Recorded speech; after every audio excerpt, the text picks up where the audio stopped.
I've got one from Matt Edgar, who I believe works for Orange. Okay. And he asked, why call the book Here Comes Everybody? Having self-organising and communicating being characteristics of human society for thousands of years.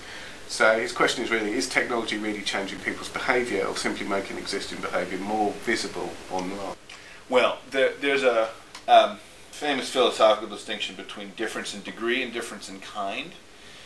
And so the question is something is it just more of X, or is it really a new thing? Mm-hmm. When that distinction runs into systems thinking, it breaks down, because I think it may have been Joel Spolsky who said this. He said, when you make something work 10 times better, you haven't improved the old thing, you've created a new thing. And so certainly the book is in fact, it starts with the premise that humans are natively and deeply social. Yeah.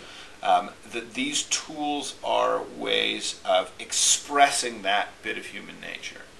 On the other hand, the characteristics of the expression are unprecedented, right? I mean, when you look at the number of people who work on Wikipedia, who work on the Linux operating system, we're now dealing with collaborative groups that are larger than the largest hierarchical organization that has ever existed. And in the book, I essentially make a claim for novelty of scale, even given humans' native social abilities. It's the combination of those abilities and an environment that rewards them and shapes them in ways that we've never seen that are creating the novelty. So I'm not claiming, and in fact in the first chapter disavow the kind of techno-determinism that says essentially these tools are making people do things. Sure. People are doing them because we like them, because we like to work with each other. But there is a really profound difference between being able to find, being limited to my geographic area and finding people who share my interests, to being limited only by the density of communications around the entire globe. So I guess one of the silos we have to solve in that context is language. Right. I mean, there's a bunch of interesting work on crowdsourcing translation. First asynchronous translation, later simultaneous translation. The geeks, as always, they're ahead of the rest of us, because the language of code and the kind of discussions around code have centered. First, source code is its own language, and then English has become the kind of lingua franca.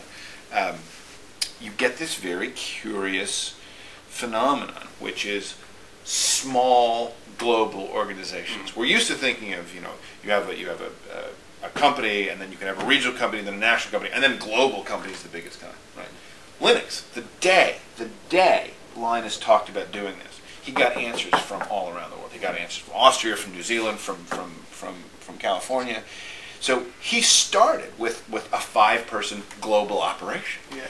And that desilization, if you want to coin an awful phrase, started because the language barrier didn't exist in the technical community. Figuring out how to get people to communicate across language barriers in all kinds of other endeavors is really a big future challenge.